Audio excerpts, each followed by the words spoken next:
Hello అందరికీ, ఇవాళ అయితే నేను పన్నీర్ బిర్యానీ చేస్తున్నా. ఇవాళ తాలింపు అన్నీ ఆల్రెడీ వేసి పెట్టేసేసిన. ఉల్లిపాయ, పుదీనా, కొత్తిమీర, కరివేపాకు, అల్లం ఎల్లిగడ్డ పేస్ట్, కొంచెం నెయ్యి ఉన్నాయి. పన్నీర్ అయితే ఫ్రై చేసి పెట్టుకున్నా. సో పన్నీర్ ఫ్రై చేసి పెట్టిన తర్వాత దీనికి మసాలా కలుపుదాము. నేను ఇప్పుడైతే వాటర్ యాడ్ చేస్తున్నా. 3 పావుల బియ్యం తీసుకున్నా, దానికి 6 పావుల నీళ్ళు పోసుకోవాలి. నీళ్ళు పోసి సరిపడా ఉప్పు వేసుకోవాలి. ఆనియన్ అయితే ఫ్రై చేస్తున్నా, అది కొంచెం బ్రౌన్ కావాలి. పన్నీర్ మార్టినేట్ చేసుకుందాము. సాల్ట్ వేసిన. ఇప్పుడైతే అల్లం వెల్లుల్లి పేస్ట్ వేస్తున్నా, పసుపు, కొంచెం కారం,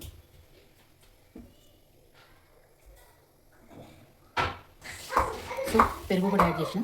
ఇప్పుడు అమూల్ బటర్ వేద్దాము. ఓకేనా. పన్నీరు దీంట్లో మసాలా వేసుకున్నాము. ధనియాల పొడి, కొంచెం చాట్ మసాలా, కొంచెం జీలకర్ర పొడి. ఇప్పుడు గరం మసాలా ఒకటి యాడ్ చేయాలి. అలా యాడ్ చేస్తున్నా. బియ్యం అయితే ఎసరు వచ్చింది. బియ్యం వేసేస్తున్నా. వాటితో నా దగ్గర పాత బియ్యం ఉన్నాయి, అవి కూడా బాస్మతి లానే వస్తుంది. ఒకటి డిఫరెన్స్ ఏంటంటే స్మెల్ ఉండాలి. సేమ్ బిర్యానీకనే తెలియదు, సో అందుకని అవి వాడిన. ఇప్పుడైతే అన్నం అయితే నేను తీసేసిన. సెమీ రైస్ అన్నమాట, రేపు ఉడకలేదు. ఒక లేయర్ వేస్తుంది. ఇప్పుడు పన్నీర్ వేసిన తర్వాత కొంతమంది ఆనియన్ ఉంది కదా, ఆనియన్ వేసుకోవాలి. ఫ్రైడ్ ఆనియనే నేను ఇంతకుముందు మీకు చూపించిన కదా, కొంచెం నిమ్మరసం. ఓకేనా. ఆ తర్వాత మళ్ళీ ఇంకొక లేయర్ రైస్ తీసుకుందాం.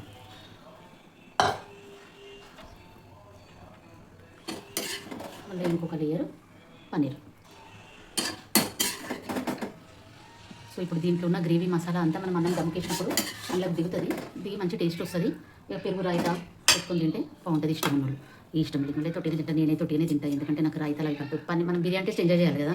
అలా రైతాలు అవన్నీ కలుపుకున్నాం కదా, బిర్యానీ టేస్ట్ ఎంజాయ్ ఎట్లయితే మనకు కాదు. సో నేనైతే డైరెక్ట్ రైస్ ఇదైనా అంతే, మటన్ బిర్యానీ అయినా అంతే. సో ఫైనల్ అయిపోయింది.